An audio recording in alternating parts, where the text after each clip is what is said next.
ফি I সূরাতিন মা শাআ রাক্কাবাক। আর জোরে আল্লাহ created the mind.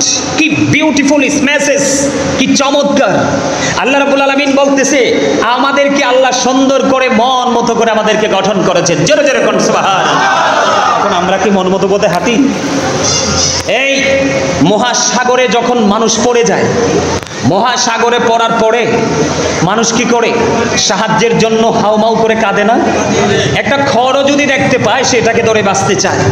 ঠিক কবরবাসীদের অবস্থাটা ঠিক তেমন।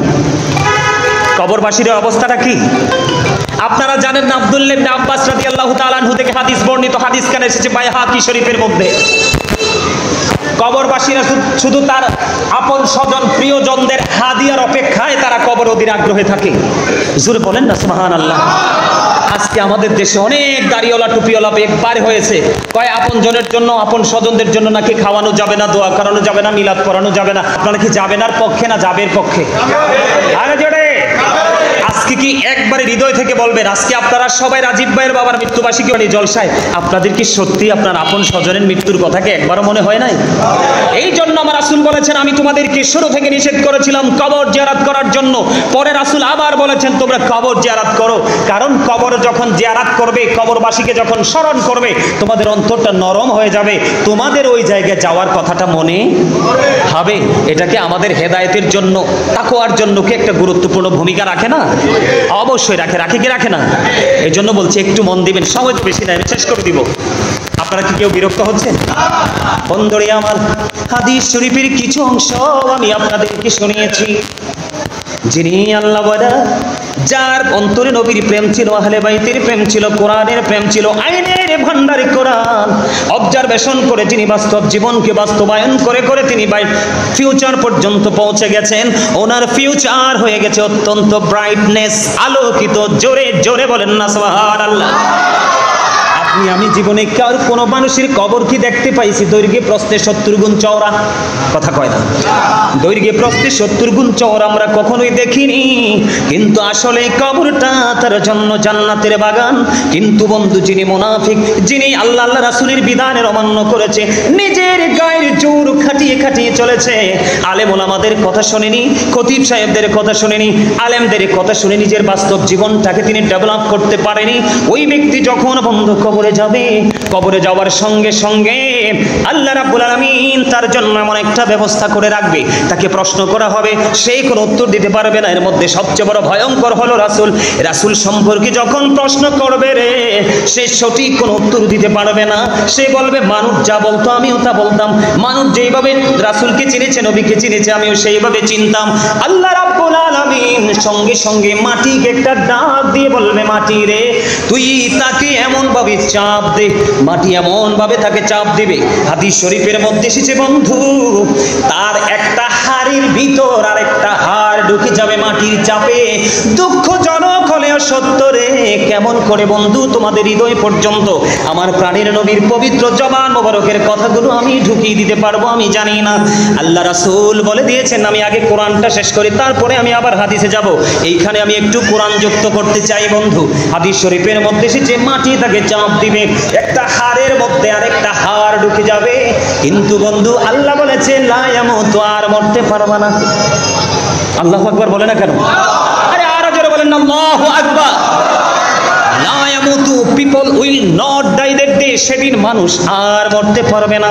আল্লাহ বলেছেন ফিহা ওয়ালা ইয়াহইয়া, people will not be able to live that day, সেদিন মানুষ বাঁচতেও পারবে না।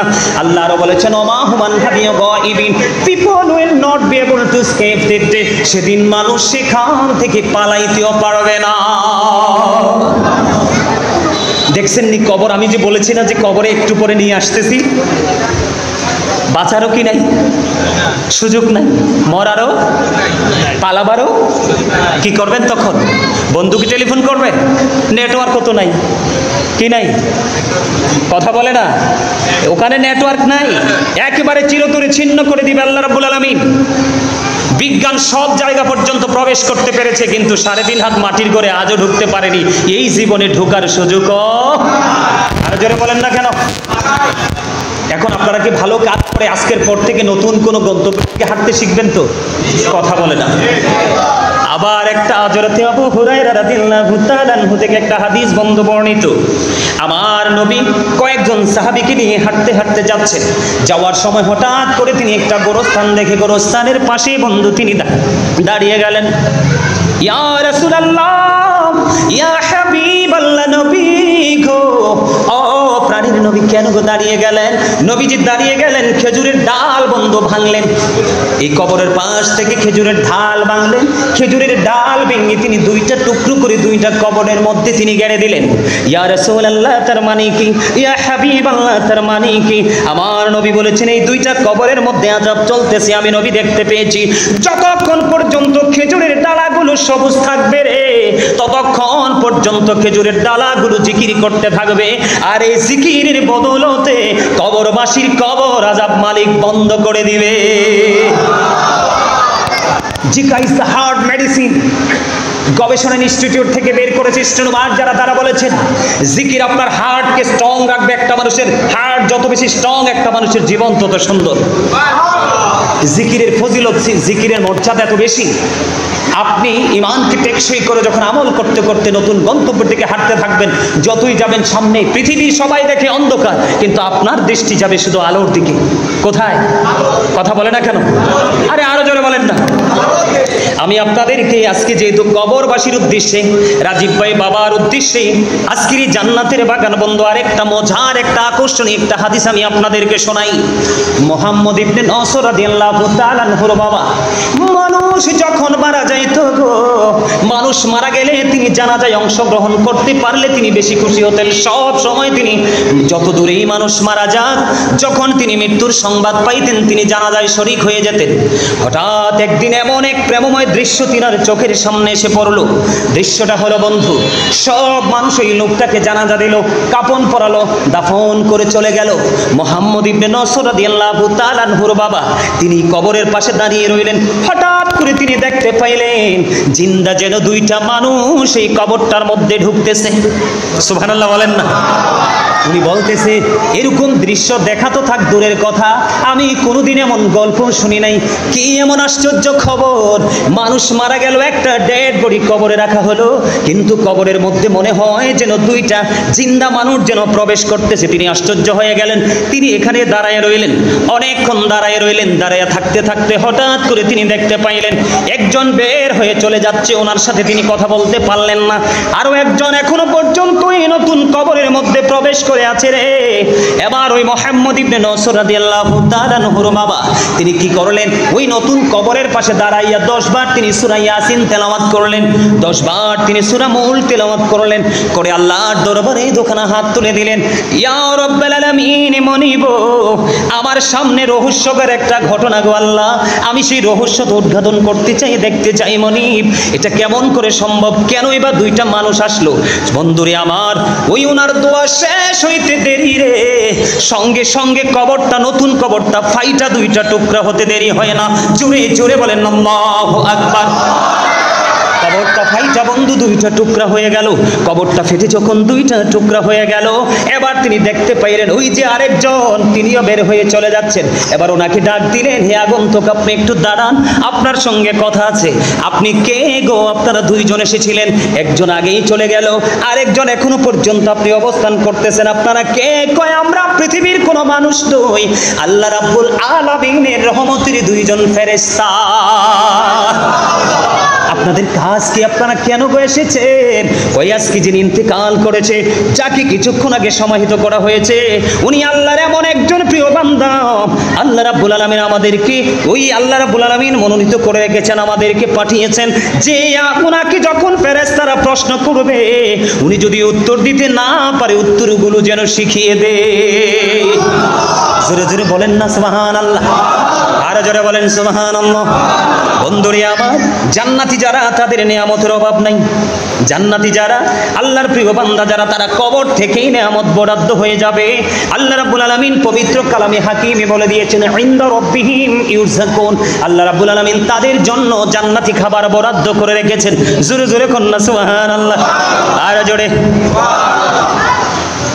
আমরা তো জানি মানুষ মারা গেলে কি করে, মানুষকে কাপন টাপন পরাইয়া এটারে সোজা করে নিয়ে শোয়াই দিয়ে আসে, কিন্তু আল্লাহর প্রিয় যেটা, এটার সাথে সাথে কি হয়ে যায়, আরো জোরে। আল্লাহ নিজে বলতেছে জান্নাতীদের জন্য আল্লাহ জান্নাতি খাবার বরাদ্দ করে রাখছে। আরো জোরে বলেন না সুবহানাল্লাহ। এই সুবহানাল্লাহ তো জান্নাতীদের খাবার। এই সুবহানাল্লাহ শব্দটা জান্নাতীদের কি খাবার। আমরা আজকে সবাই জান্নাতি মেহমান, এখানে যারা প্রবেশ করেছি, নসিবটা যদি ভালো হয়, হৃদয় নিয়তটা যদি সহি থাকে, এখান থেকে বের হবেন একবারে নিষ্পাপ হয়ে। ওমা আমিন কয় না? আর জোরে বলেন আমিন। আর জোরে। আমি যদি বলি এখানে নেককার কে আছেন, কেউ হাত তোলার সাহস পাবেন না। যদি বলি গুনাহগার কে আছেন, 2 হাত তুলবো আমরা, ঠিক না? যেহেতু নিজেদেরকে অপরাধী মনে করি, অপরাধ থেকে মুক্ত হওয়ারও তো দরকার আছে না?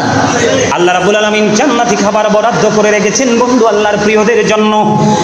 আর যারা অপরাধী, যারা পাপী রে, একটু আগে আমি বলেছি বন্ধু, তুমি বাঁচতে পারবা না, মরতে পারবা না, পালাতেও পারবা না। সূরা শুআরার 88 নম্বর আয়াতে আল্লাহ জানিয়ে দিয়েছে, তোমার ধন সম্পদ দিবেন সন্তান পর্যন্ত কোনো কাজে লাগবে না। হাদিস শরীফের মধ্যে এসেছে, আল্লাহ বলে, আল্লাহ রাসূল বলেছেন, কবরটা 2টা রূপে হবে। একটা হলো জান্নাতের বাগান, আর একটা হলো জাহান্নামের গর্ত।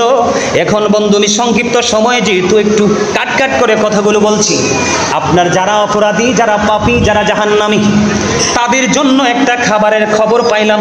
কি খাবার? একটা খাবারের খবর পাইলাম। সেই খাবারটার নাম হলো বন্ধু তিনাতুল খাবাল। কি? তিনাতুল খাবাল। ইয়া রাসূলুল্লাহ, ইয়া হাবিবাল্লাহ, নবী গো, এই তিনাতুল খাবালটা কি গো নবী? আমার দিকে তাকান বন্ধু, এই তিনাতুল খাবালটা হলো আরেকটা জাহান্নামীর নিংড়ানো রক্ত অথবা পুজ।